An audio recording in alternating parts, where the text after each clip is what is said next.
Um, yes, we're on. Okay, everybody, we're live. Hope you're seeing us. We may have a little technical difficulties, but hang in there with us. Hey, everybody, and welcome to the Keith Warren Google Hangout. For those of you who don't know me, I'm Colton Warren, Keith's son. Today, we're going to have some great topics for you in the next hour. We're going to be talking about industry news, things that have been going on, some upcoming trips we've got going on, deer farming, and finally some tips and tactics for the big game hunter. So if you've got a question or comment, we'll be monitoring Facebook, Twitter, Google Plus, email during the show. We're live. Hope you're seeing us. We may have a little tech. And feel free to go ahead and check in with us. Hey everybody, and welcome to the Keith Warren Google Hangout. I'm getting a little bit of feedback on my end, Daddy, so I don't know. I'm hearing myself. Today we're going to have some great I'm hearing you too. next hour. We're going to be talking about I don't hear you. industry news, things that have been Everybody, going on. we're live. Trips we got going on, deer farming, and finally some tips and tactics for the big game hunter. So if you've got a question or comment, Unplug the microphone. Try unplugging your microphone, maybe. Today we're going to have some great topics for you in the next hour. We're going to be talking about industry news, things that have been going on, some upcoming trips we've got going on, deer farming, and finally some tips and tactics for the big game hunter. So if you've got a question or comment, we'll be monitoring Facebook, Twitter, Google Plus, email during the show. we're live. Hope you're seeing us. And, We may have a little tech. And feel free to go ahead and check in with us. I'm getting a little bit of feedback on my end, Daddy, so I don't know.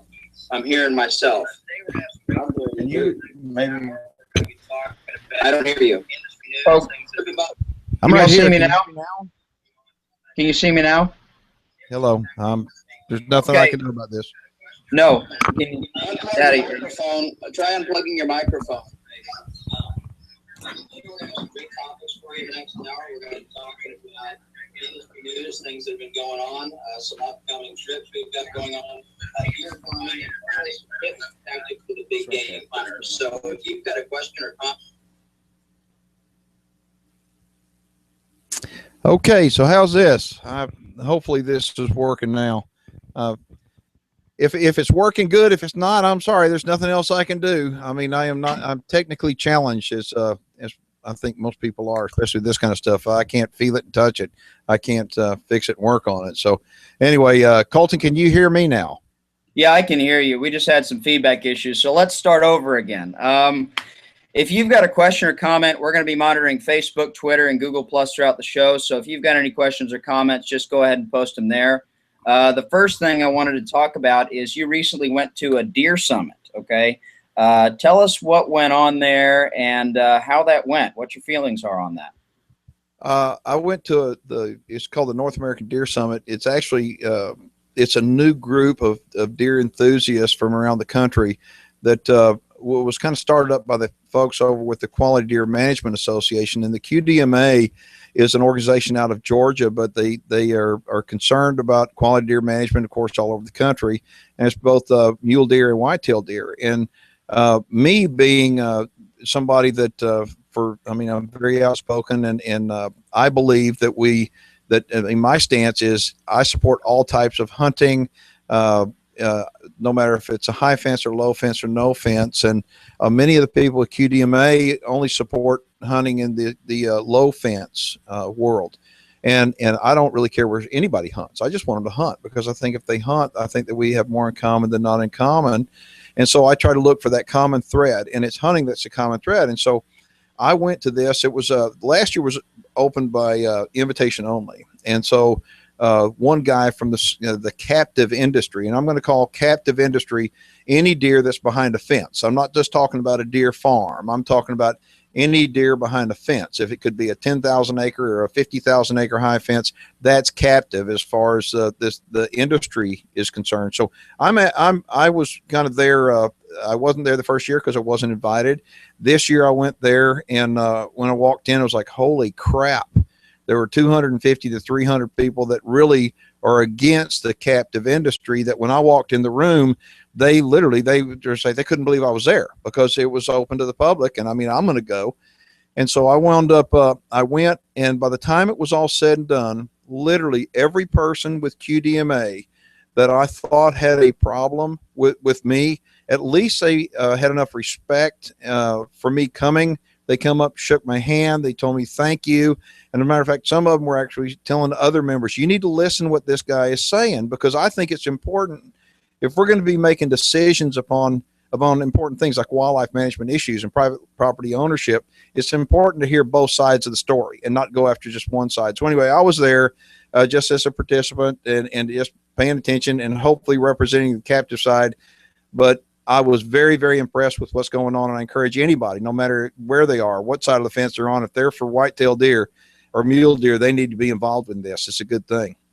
Sure. And don't you think the lesson is, deer farmers, people that are involved in the captive industry, they kind of have to get involved. They need to be proactive and engaged. So how many of those people there that you saw were actually deer farmers? None. And that's sad, because the way I look at it, I think that everybody at some point needs to step up and defend what they believe. Okay, stand up. And I went on my own time and money over there, and it costs a lot of time and a lot of money to go. But I believe in what I believe in, and I'm going representing Keith Warren, and hopefully I'm representing many deer farmers out there and many people from the captive side that just didn't have the resources and time or money to go. But it would be nice to have not been the lone stranger out there. You know, I mean, I was all by myself. The executive director for NADIFA, the North American Deer Farmers, he was there. A fellow cervid farmer, wildlife manager from Texas named Warren Bluntzer. Warren was there and did a good job. But other than that, I was the only guy. And so it was very frustrating.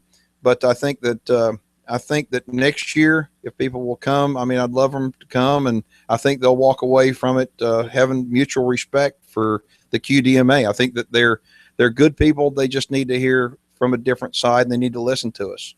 Right. And when people start talking, when both sides start engaging instead of being on the defensive all the time, I think we have a lot more in common with people in the QDMA than many of us are led to believe.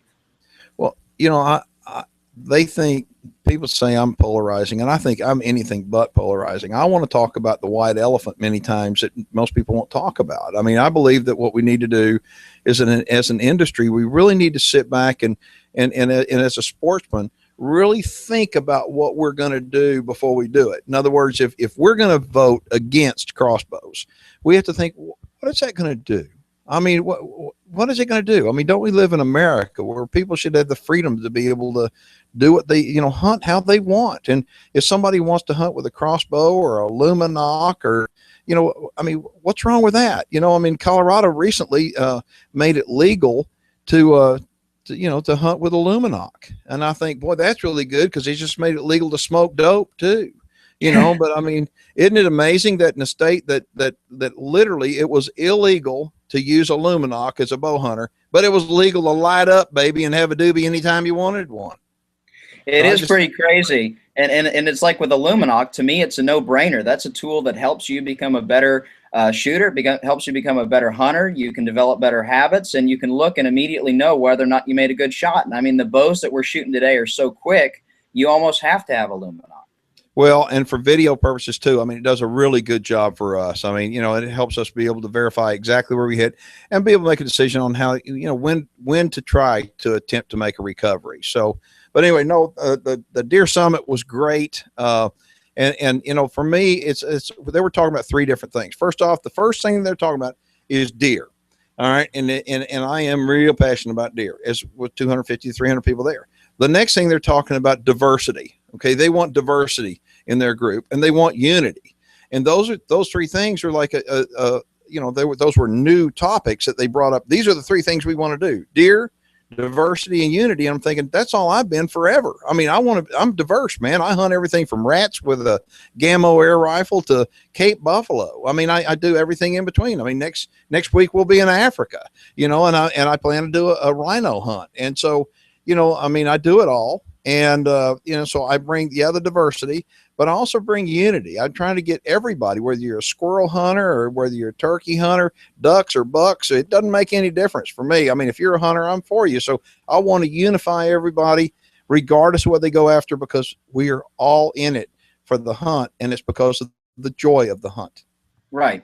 So as you mentioned, we're going to Africa next week. It's the second time we'll be going with this outfitter, Hunters Hill Safaris in South Africa. Talk to us a little bit about that. How it went last year. We still got shows that are airing from that.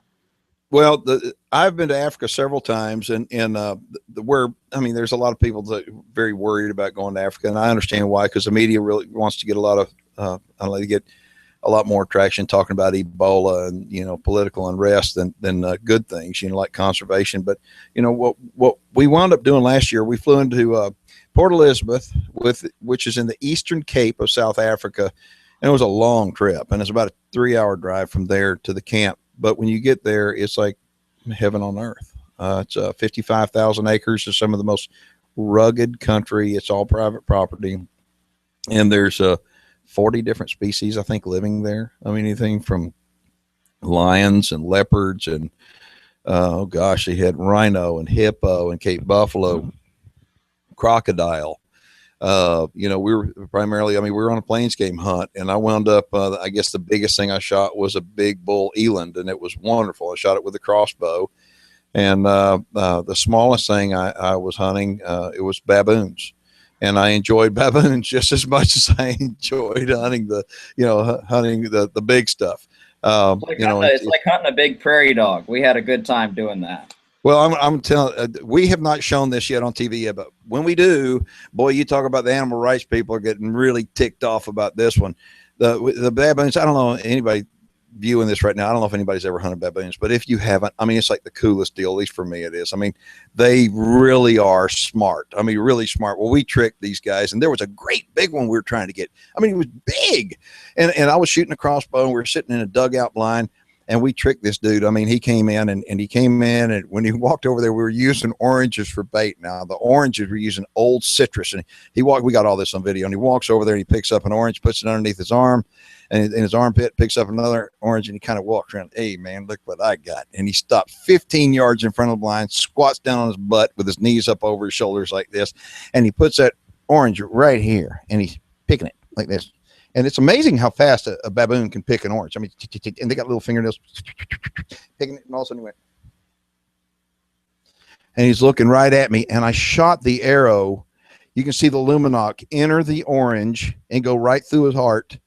And he takes off and made it about 40 yards, and it was just so fine.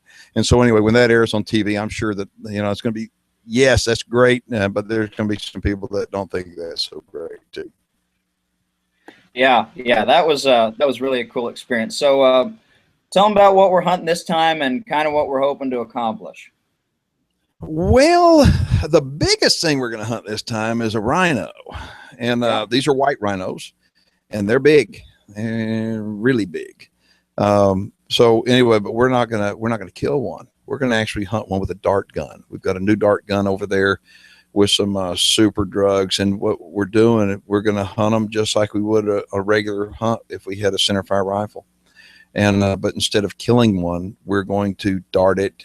They're going to do some medical testing on it, and they're going to worm it and do some things that need to be done, medically, do a medical procedure on it, and then they'll reverse it, and we're going to show the whole process on video. And I think, how cool is that to be able to go and hunt an animal that is prehistoric like?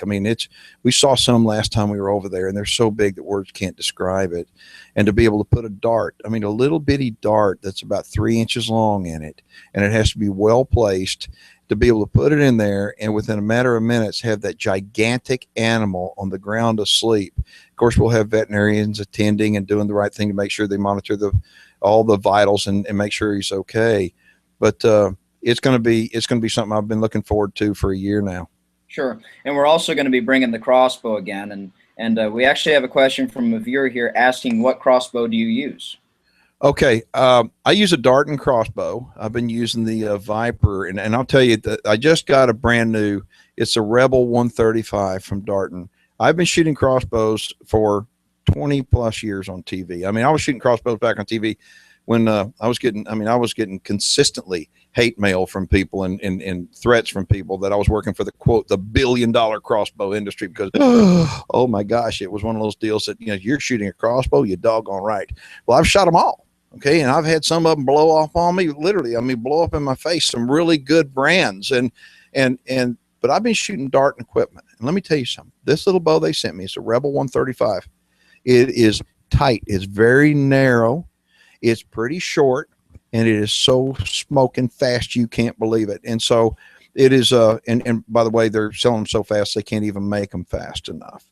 Because when people have shot these other brands out there and they pick up this one, it's like, wow. So it's lightweight. So what I like about it is if you're hunting in a blind, the Rebel 135 is a whole lot easier to use, because in a blind, you've got tight quarters typically, whether you're hunting in a pop-up tent type blind or you're hunting in a wooden shooting house. And when the limbs are cocked, a lot of times all the time, the bow is going to be narrow, but you pull the trigger and the limbs go out. Many times it'll hit the side of the blind and it'll hurt the blind or it'll hurt your limbs. And so anyway, but the Rebel 135 is what I'm shooting, and I love it. Yeah, and one thing that really impressed me when you brought it out and we were shooting it is how lightweight it is. I think it clocks in at about 7.5 pounds. And you always talk about a crossbow as a recruitment and a retainment tool. Talk about how that weight plays into is a good factor there when looking at what crossbow you want to shoot. You know, I was in Cabela's the other day, and Cabela's got a whole stable of crossbows. They didn't have darting, by the way, but they had a whole stable full of crossbows. And I'm looking at them, I'm thinking, these suckers are expensive. I mean, they're really pricey. Okay. But you know what? With some of this equipment now, it's not the equipment that was being made 4 or 5 years ago. This is state-of-the-art stuff. But the darting is different, because the darting, if you held it up side by side, this little Rebel 135 is smaller and more compact. And so when I talk about it's a recruitment and a retainment tool, the reason why I say it like that is that to recruit people into hunting, okay, we need all the help we can get, because hunters, I mean, we don't have a lot of hunters. Okay, we need whatever tools we can get. So if the crossbow is something that helps more people get into hunting, giddy up. I'm for it. Okay, it is a very lethal way to hunt. It's very effective. I mean, it's accurate. You still got to be quiet. You still got to worry about shot placement and all the things that you'd have to do with the vertical bow. Matter of fact, you won't hunt with a crossbow as far as you can with a vertical bow. You just can't, because the reason why is the crossbow is more noisy. The speed of sound is going to affect the animal. It's going to duck before the arrow gets there with a crossbow, where it won't happen with a vertical bow. So there's some good things and not so good things with a crossbow. But as far as a retainment tool, think about this. You get a bunch of old geezers that they get a wreck, or they can't pull their bow back anymore. Their shoulders, they just physically can't do it anymore, but they still want to go hunting. They still want to do it with an arrow. They can do that with a crossbow. And because it is so lightweight, it isn't as much of a fatigue situation on them as a lot of these old crossbows. Crossbows were made 2-3 years ago, pretty doggone heavy and pretty wide. So a guy that's trying to hold it in a tree, and he's out there, he's holding like a 4x4 sheet of plywood out in front of him. It's hard. But this little Rebel 135 is a sweet shooting crossbow. Okay, we got some more questions here. One from Mr. Brad Steele asking, how does the cost of hunts in Africa compare with typical whitetail hunts in the States? I think that's a great question. That is a great question. Okay. Oh boy. All right. How much does it cost to hunt in the United States? Okay. Whitetail deer. Well, you can hunt in public land and it'd be zero.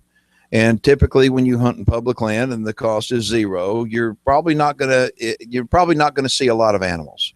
But you start hunting on private land that's been set aside, and all of a sudden that for hunting, and you start paying an access fee, a lease fee, whatever.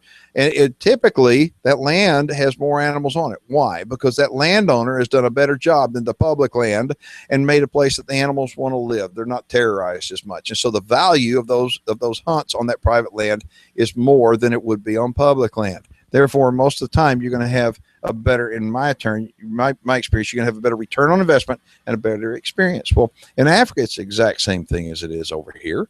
Okay, and what we have is that a private land ownership over in Africa is alive and well, and hunters are the ones that are making sure the animals are still there. And what I mean by that, if these animals weren't worth any money, other people, I mean, they'd be dead. Okay, they're there because they're worth money. Okay, if they weren't, people would they'd be gone.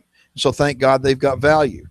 Now, back to the question is, in Texas, I know that whitetail deer hunts can range anywhere from $5,000 and up to sometimes, $15,000, depending upon the property and the size of the animal.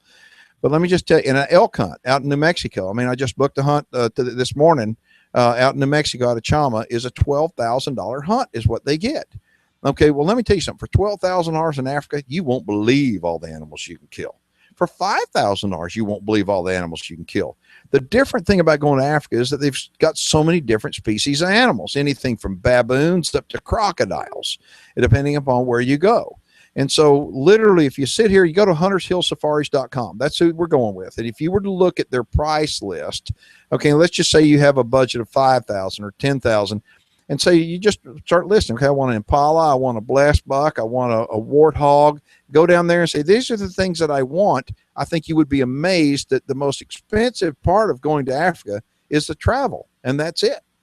Well, one thing I learned going there last year is that they manage their species, 86 different species on this one property, but they manage each and every one of those like we manage for whitetail deer. So just like you can go on a management hunt for whitetails for a fraction of the cost as a big trophy, it's the same thing going for impala, blessed buck, Gims buck, what have you. So, I mean, for me, I shot a blessed buck, and I couldn't care less, you know, what size he was. It was just the hunt and the experience for me. So you can go over there and shoot culls or managements, and like you said, come back with a whole pile of them.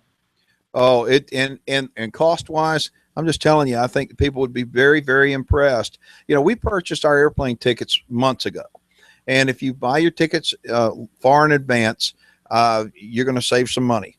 And so typically most safaris are planned 8 to 10 months in advance. And so I think you'd be surprised how far your dollar will really go when you get over there.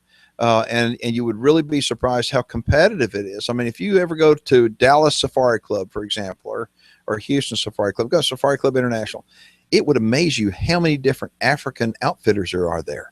Why is that? Because they know that American hunters spend the money to come over there to hunt, and they're all trying to get that dollar. Now, there is one piece of advice I'll give anybody that's considering ever going to Africa to hunt. Ask lots of questions, do a lot of research yourself. But the thing is, be aware that these different outfitters will tell you, yep, you can come hunt with me and kill 77 different animals because we got them running on our property. Well, the problem is they don't tell you that you may have to drive 3 hours to where those 77 different animals live. Okay. And so what your time is valuable. And what I look for is a place like Hunters Hill Safaris that literally, when we show up and we're at the lodge, we don't leave. If we want to hunt giraffe, they're right there. If we want to hunt hartebeest, they're right there. Black wildebeest, everything is right there. Now it may be up 13 miles over the top of the mountains and back over the backside, but it's all there, and we're not having to drive 3 hours across the country to get to a place to hunt. Okay, we got another question here from our friends at BSA and Gammo. They ask, any thoughts on Gammo or BSA optics? That is with product usage and your experience, and how is the Whisper G2 working out for you? And I think you can attest to that gun. Okay, I don't know how it wouldn't show up very good on my telephone. I was going to hold it up, go look at this. It may show up actually. I'm going to try. Okay, I'm going to tell y'all something. I got recently. They sent me the new Gammo. This is second generation Gammo Whisper G2. It is the most unbelievably beautiful, lightweight, easy to point. It's a sexy little air rifle, and I mean it is lethal. And I'm gonna show you. I wound up the other day. Went out. I mean it's been raining real bad in Texas, but I went up the other day. Went out and sat up in a little pop-up blind. I don't know if you can see this or not, but that right there, 22 yards away, I put it right in the brain of both these guys, and I mean it dropped them like a brick. I mean it's so this is the Whisper G2. It's literally it's unbelievable, and they've now come up with a new air rifle, the Coyote. I haven't shot it yet, but they're going to send me one, and so I'm going to give that a try. But the BSA, I do want to talk about that a little bit. BSA optics are one of those optics that literally when you go out there and as a consumer and you start looking at different optics brands, it can get very confusing. But for entry level people, that's probably where BSA really is where most people are going to look at this. BSA, it's an entry level price, and compared to a lot of the other optics, you will be blown away at the quality that you get for the dollar that you spend with BSA optics, period. I mean, I've gone to too many long distance shooting schools, and I'm sitting next to a guy that's got a scope that costs literally $25 times more than my scope. And I'm out shooting him at 700 yards, 1,000 yards. It pisses them off, to be perfectly honest with you. I mean, it pisses them off. And the thing about it is, I'm trying to tell them, you know what, the stuff's good. Don't look down on this stuff because it's not very expensive. You know, because this stuff right here in the right hands, it will perform like crazy. Well, yeah, and it's really like you always talk about. It's about value. For your dollar, you probably can't get a better scope than a BSA. And we've been shooting the Majestics for a long time. They just came out with the Prevo, and that's actually the one that we're going to take with us on our safari. Yeah, the Prevo, I'm looking forward to using that. Haven't shot it yet. I mean, we're going to go out this afternoon and sight the 270 in, make sure that it's still on. But BSA it's a great company. The products that they come up with, I think I would encourage anybody, before you go out and you spend a lot of money on optics, just stop, go to bsaoptics.com and just take a look at the different products they have and just consider it, because I give you my word, you will be surprised for the dollar you spend, the return that you're going to get. I think you're going to be very impressed. Okay, Tyler East is here on the Google Hangout. He's asked this question a couple times, and I want to make sure and get to it. He asked if you have any tips for beginning elk hunters. Oh, Tyler, elk hunting is like, it's over the top good. Okay. I don't know if you turkey hunt or not, but it's like turkey hunting for something that can smell you.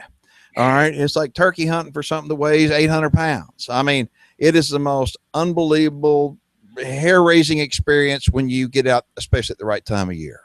I'll just tell you this, just like with turkeys. I mean, when it's right and you can call them in, there's nothing like it.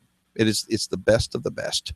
Can you call them in all the time? No, just like turkeys, you can't call them in all the time, but when it's right, I mean, it's like the fire breathing dragon is in the forest with you. And I mean, when the wind, I mean, you've got to hunt the wind, do everything you can to minimize human odor. We use scent killer. Like, I mean, that's just a staple, just all over me all the time. Okay. Because the wind, when you elk hunt, the wind is not your friend, or it can be your friend, depending upon if it's in your front, is it in your face, or is it in your back? Okay. Hunt with the wind in your favor. I mean, in your face, do everything you can, use scent killer, get rid of human odor, and hunt slow. I mean, that's one thing that for me is really, really hard, because I'm an aggressive type person. I get out in the woods, and man, turkey hunting, I run turkey hunting, but elk hunting, they're big, and they can cover a lot of country real fast, and they can move real slow. And so, and they can, and they're in real quiet. So what I want to do, elk hunting, I mean, I move slow, I get in the area, and a lot of times when the wind's right, I can smell them before I see them. Cool. Very cool. We got another question here. Let me pull it up. From Preston Hagee. Hi, Keith. Great to see you doing a Google Hangout. Question. I hunt with a modern sporting rifle, a SCAR 17. What can we do to help promote hunting in Texas with this type of firearm, like a black gun, AR-15, AK-47? Thank you. Oh, good question. Get more people to do it. You become an ambassador to shooting and hunting. Take your rifle and your friends that have rifles like that, and go to find a youth group. Go find some scouts that would like to maybe go out and get a merit badge. Okay, go to somebody, the Texas Youth Hunting Program through the Texas Wildlife Association, and try to introduce people to hunting with these different products. I mean, that's the one thing. I mean, I think a lot of sportsmen will wind up, say, why doesn't this happen? Well, whether it's getting somebody to hunt with a black gun or whatever, but I'm thinking why it doesn't happen is because you didn't do something to make it happen. Get off your butt and go make it happen. I mean, introduce your kids, your neighbors' kids, introduce somebody to it. And I think that it will grow. I mean, it's almost like tannerite. I wound up, for those of you who don't know what tannerite is, it's a binary exploding rifle target that can only be detonated with a high-powered rifle cartridge. And the tannerite, I've never done drugs, but let me tell you something. Drugs could not be any better than tannerite. And so what I look at, tannerite is something that I get a lot of people started shooting, and they love shooting because it's instant gratification. We mix up the tannerite and put it down range. They shoot it, and boom! I mean, it's just unbelievable. And the report makes them feel that they were successful. And so they wanted to do it again. Well, so take them out with your black gun and let them shoot it and be successful. They'll want to do it again. And the key to all this stuff is making sure that they have the right opportunity to go do it again. I just don't want somebody to go shooting for one time and that's it. Okay, we got another shooter. Right. Get them to do it over and over again. Great. Okay, we got another question here, and it's actually from somebody in Australia, Matthew Bibby. He has got an optics question. He says, I have a question about nighttime shooting. Is a larger objective lens, like a 50 millimeter, better for nighttime because it has more light gathering capability? Yes. Okay. The larger the objective lens at the not the end that you put your eye against, the far end, the more opportunity it has to gather light. Right now, we're in a full moon situation over here in Texas, and at nighttime with the 50 millimeter objective lens. I mean, I'm shooting the BSA Majestic with a 50 millimeter lens right now. I can see exceptionally well about 2 hours after dark in the field. I mean, exceptionally well. Okay. Now let's talk about it. So the answer to that question would be yes. But when hunting at night, we started using Armasight equipment here about 6 months ago, 8 months ago, I guess it was. Armasight is the leading manufacturer of night vision and thermal vision equipment. And I'm just telling you, it takes hunting to the next level. It's with that night vision equipment, even if there's no moon at all, with these infrared illuminators, we can light it up out in front like a flashlight, and we can see exceptionally well. But with the thermal imaging, you can see everything. I mean, you can see 300, 400 yards away. You can see a field mouse or a raccoon or a hog or a deer. And we have taken so many animals with this Armasight equipment on video that we've hooked it up to cameras, and we're actually going to be, we're making shows now. Literally, we're editing shows right now so people can see what's going on at night. I think it would blow people's minds when they're out there in the daytime and they see whatever animals they see. At nighttime, holy smokes. It's like they come out under the cover of darkness. And so, you know, the Armasight equipment has really helped us. I'm really impressed by it because, you know, we've been using night vision stuff for years, and this stuff is not cheap, but it's still within, you know, the price range. It's still affordable for a lot of people because you were talking about that Armasight slip-on unit. And you can put that on literally any daytime hunting rifle you have, convert it into a nighttime hunting rifle, and you don't have to buy a separate rifle to equip it for night vision hunting. Well, that's right. And see, and that's one thing I think is so cool.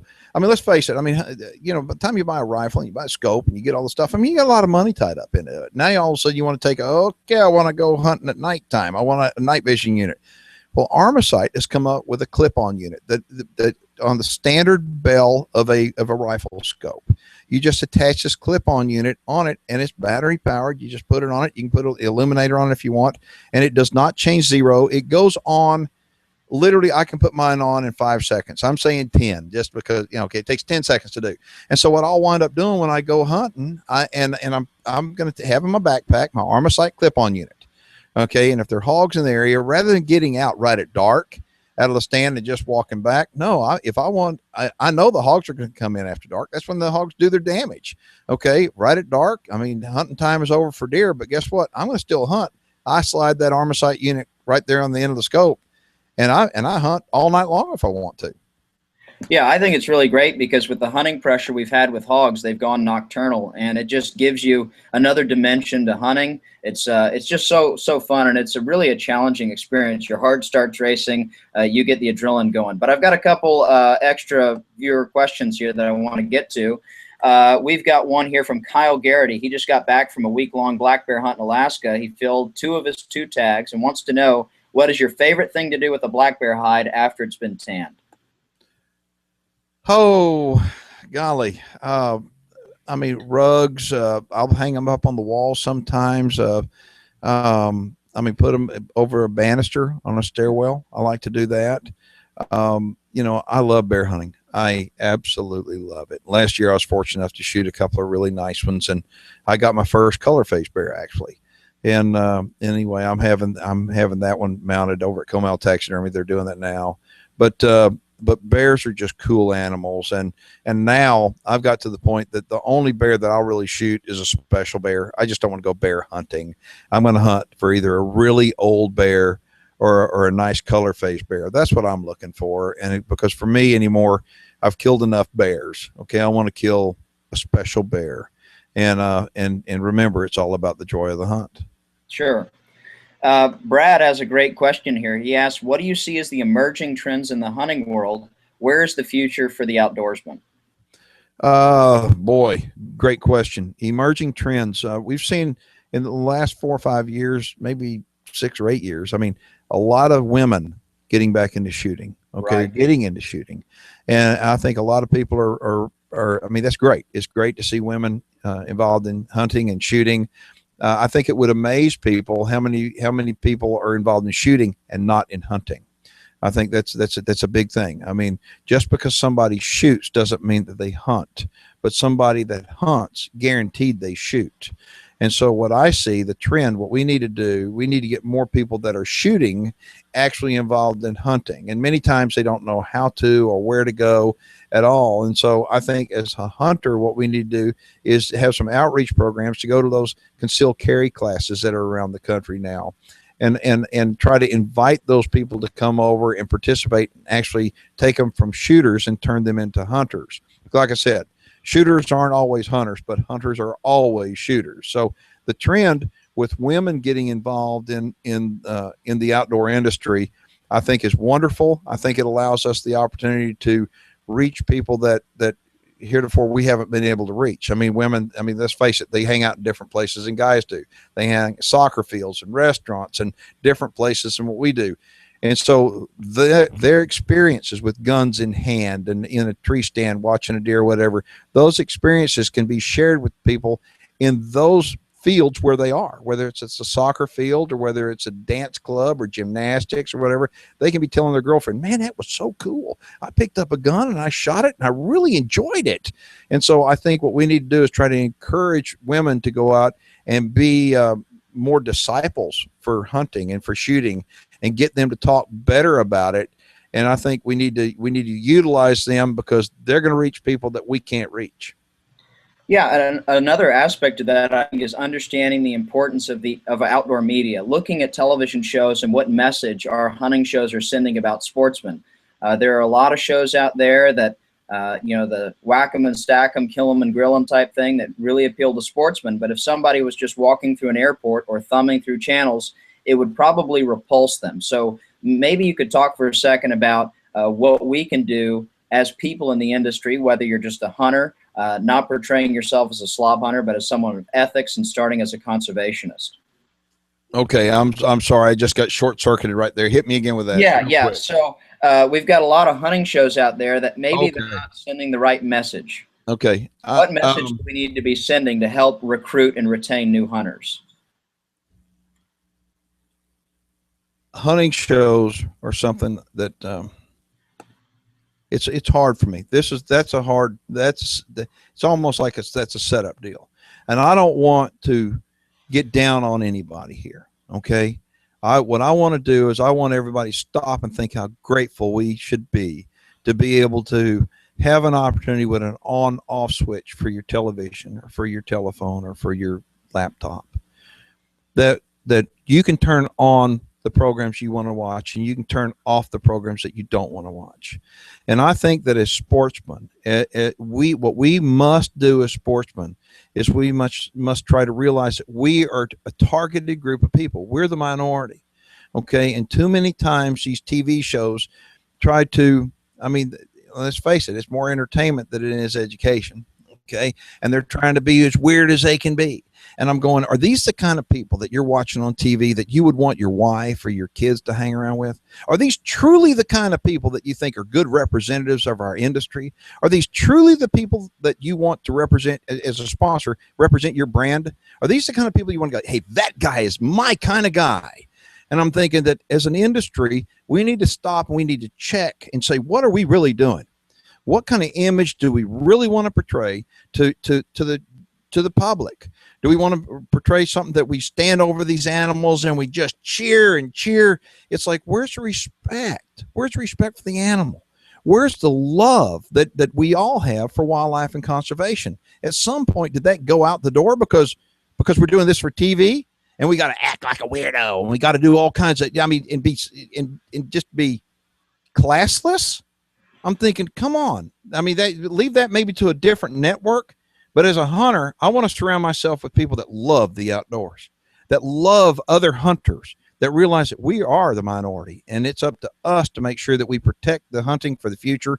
And we need to maintain integrity and honor in what we do. And remember, what for me, it all goes back to the joy of the hunt. Yeah. Great. Okay, well, we got about 25 minutes left, so there's a couple topics here we've been getting a lot of questions on and comments on, so I want to get to, and one of which is fawns. We're fixing to start having fawns, and for the big game hunter, this is really an uneventful time of year. You can't hunt anything, and everybody's waiting, but for the deer farmer, this is a little bit different time of year. Talk about that. I don't know of anybody who doesn't like a baby deer, even the Bambi story. I mean, think about it. Maybe that's why whoever came out with Bambi made it a baby deer and not a baby, goat. I mean, come on. A deer is about the coolest thing there is. And a baby deer, how can you not love it? And they're hitting the deck everywhere right now. It takes 195 days, more or less, for a deer to hit the ground, okay, for a baby to hit the ground. So you count back when you see that first fawn on the ground, okay, if he's nimble-legged, he's fresh. But more than likely, you're not going to see one nimble-legged. You're going to see one already up, kind of run around. And if he's up running around, he's probably already a week or two old. But from the time he hit the ground, backdated 195 days, and that's when his mama was bred. So that's when she was in the rut, when that buck actually bred her. Newborn fawns, they can be, they're so cute, and it can be very tempting to, you see one, where's mama? Okay, I need to pick this up and take care of it. Don't do that. Mama knows exactly where she left that fawn, okay, and she will be back to get it. And by the way, it is illegal for you to do that, so leave it alone. But as a deer farmer, what's happening right now, we have fawns hitting the deck all over, okay? Again, 195 days. So you can pretty much plan it. And when they start hitting the deck, I mean, it is so exciting. I mean, you walk the pins every day. Without a doubt for a deer farmer. Oh, because what happens now, well, as a deer farmer, what we wind up doing, most deer farmers are artificially inseminating now. Okay, so we pretty much know, okay, 195 days from the time that we inseminate, we're going to have babies on the ground. We follow up 21 days later, and we'll put a cover buck in those pens. So what happens is about 195 days, you're going to have the AI babies on the ground. 4, 5, 6, 7 days on either side of 195 days. Okay, you're going to have those AI babies on the ground. But what's going to happen, because you put the cleanup buck in there 21 days later to breed whatever didn't get bred artificially, you're going to have those babies hitting the ground 21 days later. Okay, so as a deer farmer, we walk in the pens every single day starting about 185. And look, and what will happen is these does, it's real simple to tell when they're fixing to have a baby. They'll get a fence against a fence, and they just walk back and forth. They're very, very uneasy. I mean, they're miserable. I mean, their bellies are huge and they're miserable. And when they have the babies, it's just awesome. I mean, they lay down, they squirt them out. I mean, and they get up. And I mean, it is the coolest thing.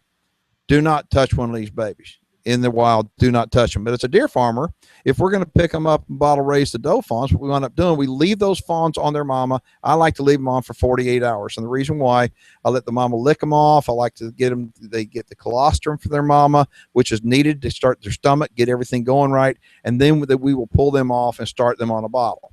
But right now it's exciting. I mean, all the emphasis is really being put on the fawns, because when they're born, and they're born out of a certain doe, it's like, oh, my AI worked. So absolutely what kind of fawns you got.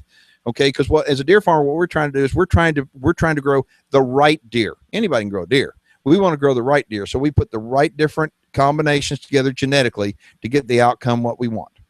That's one of my favorite things on going on the road with deer and wildlife stories is the animal husbandry aspect. Every deer farm does their fawn raising a little bit differently, and we've been able to learn the best practices by looking at what we like from this deer farm, what we kind of, probably wouldn't do or wouldn't work at our farm from another one, and put together what we really think would work. But I want to get to, we're kind of running out of time, got 15, 20 minutes left. We got a lot of questions rolling in, so I'd like to burn through some of those. We've got somebody who started their own YouTube channel, and they're wondering what kind of filming tips. They're filming their own hunts, want to know what kind of filming tips you have for them. And I think that's a good one. Well, what kind of filming tips? So first off, we always want to keep it real. We want to keep it real. We want to keep it safe. We want to keep it fun.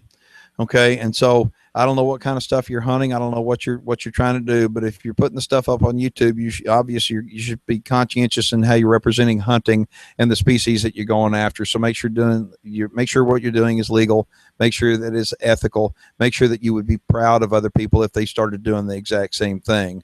And as far as cameras go, we started using ion point of view cameras a year ago. They are phenomenal. So if you want to have some stuff you're shooting of yourself that you're going to edit in, that's really nice. And there's so many different consumer grade cameras now you get for $400 that are shooting in full 1080, HD, that it's, as long as you have a tripod and you know how to compose a shot, it's pretty hard to mess up anymore. Yeah. Well, it's cool. We've got people tuning in all over the world. We got people in the UK. We got someone from Brazil. We had Australia. So that's all good stuff. That's good. Let's see here. Kyle asks, he's in the process of purchasing his first bow. He wants to know what are the 3 most important attributes or specs that you look for in a compound bow that you consider when purchasing a bow. So like, velocity, how quiet is the bow? What 3 factors would you look at in purchasing a bow? Carl, there's one thing that Kyle. Okay. Yeah. Here's the one thing that I would recommend you do. And I recommend everybody do. The heck with those 3 things. Okay. For right now, the heck with them. Okay. Because what happens is I believe that these archery companies spend a lot of money on marketing, and you'll have some good looking gal with a bikini on advertising these bows, and everybody, whoa, I want one of them. What do you want, the bow or do you want the gal? Okay. Come on.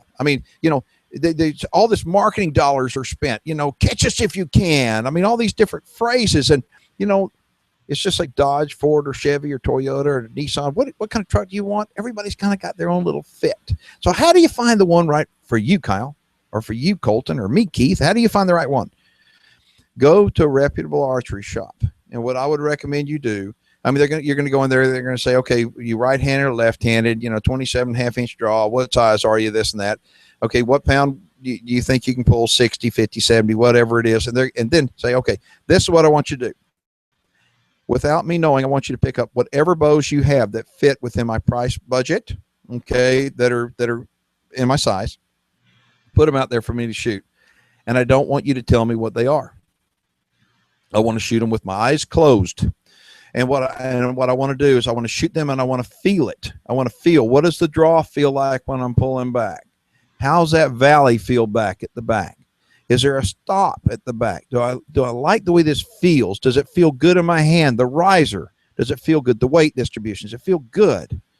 And the heck with where you shoot, do you release the arrow, and does it feel good? Is there vibration in the bow? Is it quiet? Do it with your eyes closed, because too many times I think people wind up going, I want to shoot a brand X or a brand Y because I've seen so-and-so shoot it, or I've seen their ads and it says it's fast and blah, blah, blah. And you know what? They go out and they get caught up in the hype and they buy one and they're not happy with it. Shut your eyes when you're shooting a bow, okay? And let your body and let your feelings tell you what feels best. And then sometimes I think you'll be pleasantly surprised. Very good. And I think you're right on there about the marketing stuff, because you can get so caught up in the feet per second and velocity that really you forget that this bow has to fit you. It has to work for you. So I really like that. We got a question here on hog hunting. This guy is located near Austin, Texas, and wants to find a place to hunt without spending a small fortune. Oh, go to your local feed store. Okay. If you're around Austin, Texas right now, I can guarantee you there's people they would love for you to come out and kill hogs. I promise there are. You just got to find out who they are. Go to your local feed store and ask them. Go with hat in hand and respectfully ask people, hey, look, could I come introduce yourself to them? Here's what happens. So you have to keep in mind, if you were a landowner and you've got somebody and you don't hunt, let's just say you don't hunt, and you've got hogs on your property, you'd like them gone more than likely, but who would you call? What would you do? Okay. And you don't want anybody with a gun coming on there. You want somebody that's going to be lawful, somebody's going to be respectful, somebody you can trust. And so go and have to develop a relationship with people. I mean, the other day, a friend of ours called me up and said, hey, I've never had hogs before, but with all this flooding down here, I've got hogs moved in. What do you recommend? I said, let me and Colton go over there and take care of them. And so in one night, in 5 minutes, we killed 3. I mean, and it was literally in 5 minutes we killed 3. And we also had the right equipment. Having that Armacite made the hunt. Absolutely. I mean, he had the right equipment. And so all of a sudden, guess what? We leave out of there and he says, anytime you want to come back, you can come back. Well, great. We made a friend. We got another place to hunt and all. We got 3 pigs in the freezer. But the deal is, I think there's a lot of hunting opportunity out there. You just have to go for it. It's not going to come to you. So go to your feed store. Those people are more than likely are buying feed right now for their cattle, sheep, goat, pigs, for something. And when that guy selling them feed finds out that, well, they got horses and all of a sudden pigs are coming in, you know, that's your contact right there. Very good. We got somebody tuning in from Croatia. Wow. Talk about global reach. I like that. Yeah, yeah. Okay, we got a really good question here. I don't think you've ever gotten this one before. Would you have ever classified yourself as an elitist hunter? No, I'm about a Bubba. I mean, I don't think I'm an elitist hunter at all. I think that I'm a very fortunate hunter. I have been able to go places that I never thought I'd be able to do things I never thought I'd be able to do. I really and truly, I've been so blessed in my life, and I don't want to be lumped into an elitist hunter. I don't want to be lumped into the group of a trophy hunter. Okay, I'm not. Okay, I've killed some big stuff. I mean, yeah, I killed some big stuff, but I killed some small stuff. Okay, and so I'm a hunter. I'm a dedicated, diehard hunter conservationist. And I'm not an elitist. Okay.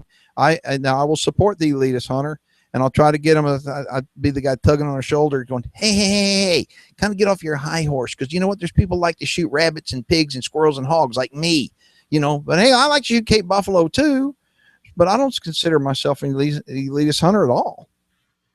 Great. Now, was there a time that you may have, like, for example, on game fences that you used to feel differently? Oh yeah. You know, it's amazing. 30 years ago, if somebody would have told me that I'm going to own a high fence ranch, I'd have said, ha, humbug. If they said that, you know what, you're going to be a deer farmer and probably you're going to be one of the most well-known deer farmers in the world because you're going to be doing a TV show on deer farming, I'd go, no way, I'm against it. Well, what happened? Why did I change? Why I changed is because guess what? I learned, I listened, I paid attention to what the issues really are. I listened how people are struggling and taking a piece of property that they can't do anything on. And guess what? But it's good for a whitetail deer farm. And so I looked at it and I started looking at all these different things that people could do with their land. I started looking at private property owner rights, and there is excuse me for a minute. And what happened is it made me be aware that, you know what, there was more than one way to do something than the way I was doing it. Okay. I mean, different people have different issues. And so somebody may have 5,000 acres up out of Gillette, Wyoming, and there's nothing taller than this coffee cup out there because it's all the methane wells are up there and there's nothing up there. Okay. And 5,000 acres of nothing. Okay. Or you could have 500 acres of oak trees like out at our place. And I'm thinking, okay, it all has something to do with habitat. So animals have to have good habitat, and we have to manage different habitat differently. And so I started embracing all kinds of hunting. Great. Okay, well, we got about 7 or 8 minutes left here, and I want to roll through some questions. Evandro from Brazil writes, Keith, how can I keep hogs within my hunting perimeter? What kind of food can I use to attract them? Use corn and don't terrorize them very often. That's the best 2 things I can tell you. Pigs love corn, and pigs hate to be terrorized. So if you give them a nice, comfortable place to sleep and plenty to eat, go in there every once in a while and bust the crap out of them and leave them alone, I think you're going to find the pigs want to be there. Great. Okay, we've got one from Leon Kyle. He wants to know, what do you think of hunting in Saskatchewan? I love hunting in Saskatchewan. I'll be up there in September. I'm going to be doing a bear and a deer hunt, and I go every year, and that's one of my favorite hunts to look forward to annually. Great. Okay, we got somebody who he wants to know what you think of a Winchester Model 70 featherweight and 30-06. Giddy up. I wish I had one. They're really, really nice. I will tell you this. The last one I had was in 270, and you just need to find the right load. Okay, the right load that the gun likes. I mean, my 270 was absolutely as finicky as it could be. And I thought something was wrong with the gun until I found the right load. And when I found the right load, I mean, it's like under a half-inch MOA, and it's just unbelievable, like clover leaf. So that is a great rifle. Great. Okay, here's one maybe we could spend some time with, and that's how your look on wildlife or outlook on wildlife conservation has changed over the years. And I guess something to think about is, urbanization, population growth, property fragmentation, maybe what you think are the big threats that are facing wildlife through this next century. Wildlife, I hear people all the time talk about the North American wildlife model. And I think, you know what, that was developed a long time ago. And Daniel Boone's been dead for a long time. Things are different today than they were 50 years ago. I mean, look at what we're doing. I mean, we have people in all these different countries participating right now. How cool is that? The world changed, and we have to realize that the North American wildlife model more than likely needs to change too. Private land ownership, thank God we have it. Thank God we have private landowners that want to dedicate their property to wildlife. Consequently, they need to be the ones that are making decisions on that land for the wildlife. Too many times I see these conservation groups coming in, and they may care about sheep, but they don't care about elk or ducks or turkey. They care about only what they care about. And what I see is that private landowner, he cares about his land. Every single one of them. And so when you have people say, the people that don't trust the landowner, I think, how stupid is that? I mean, I know lots of landowners, and the landowner loves his land. He loves every rock and every tree and every bush and every animal that lives there. And he wants to leave it better than the way he found it. Every single one of us is that way. Right. And so what we do, we need to empower the private landowner to be more of a responsible steward and take the shackles off of him and allow him to eat. Yes, what's wrong with profiting off of wildlife? Seriously, like I said earlier, if the animals were worth nothing, there would be no animals. Okay, and so what is wrong with somebody profiting off that? My God, they paid the money for their property, they're paying for the feed, they're paying for the water, all the habitat maintenance to keep it up. And what's wrong with them profiting on that? And in my opinion, it's all about the private landowner. We talk about the profit motive and how good that is. I was talking the other day to some people about blackbuck antelope and the story of how they really went extinct. We talk about blackbuck, Dama gazelle, addax, oryx, all these species that were saved by hunters. Most people don't know that story. Maybe you could talk about that for a minute, going back to the 1960s. I don't think that we're doing a good job as a hunter to reach out to the non-traditional people to hear our story. We're doing an awesome job, guys and gals. We really are, but we're not doing an awesome job letting people know we're doing an awesome job. So people that are in your neighborhood, people that are in your church, people in civic organization that maybe don't hunt, camp, fish, reach out to those people and let them know that, you know what, it's us. It's the private landowner. It's the hunter, the guy that goes out there on the weekend and that when he lays in bed at night, he's got his magazine next to the nightstand. He's reading about that next hunt that he's going on. He's dreaming. It's us that are responsible for the abundant wildlife that we have in this country. And so I think we need to do a better job of outreach to people and telling our own story. Great. And that's one thing we're really trying to push in the shows going forward is that message talking about joy of the hunt. So for those of you people watching that aren't following us on Facebook or Twitter, make sure and do so, and as well as on YouTube. If you become a subscriber, we have a lot of videos coming up to really help you have a better time outdoors. You know, a big thing, a constraint we have is we only have a half hour to tell that show on, or tell the story on TV. We can't tell you why we placed the blind where we did, maybe why we selected a particular location. Well, we can do all those things online. Yeah, we live in a world that everybody wants everything right now. Okay, they want a 5-year-old mature buck to walk by their stand right now. They don't realize it took 5 years for him to get that old. Okay, but they want him right now. Okay, well, on TV, everybody wants everything right now. We got to condense a week-long elk hunt into 23 minutes. Are you kidding me? What a disgrace. There are so many beautiful things that happen during that elk hunt that need to be shared with people. And unfortunately on TV, we don't have the time. But on our YouTube channel, we're able to take that apart and go, you know what? This was so cool walking down to this water hole and finding out where these bulls were wallowing and tell why. but we can't tell that on TV because there's just not enough time there. And so we use our YouTube channel to be able to repurpose the video that we shoot on TV and to give more to our viewers. And it is all about the joy of the hunt. And anybody watching this right now, I would encourage you, please reach out to us if there's anything we can help you with. If you have any questions or comments about anything that we're doing on either one of our programs or on a social networking assets, please let us know. I promise you we'll get back. We want to be the most engaged outdoor television show with you, with the consumer out there, no matter where you are. We want to be engaged with you. And if you don't reach out to us, then we can't reach back out to you, and we want to be able to help. And remember, we want to encourage everybody to realize it is, to us, it's always about the joy of the hunt. Absolutely. And if you're following us online, make sure and use the hashtag Joy of the Hunt. If you have a picture of you, with an animal you shot in the field or a beautiful sunset or anything, you want to share that with us, we'd love to see it. Just use that hashtag Joy of the Hunt. All right. Well, thank you all very much for watching. Appreciate it. And if you got any questions or comments, just write them down and get it to us. And I promise you we'll get back with you. And thank you so much.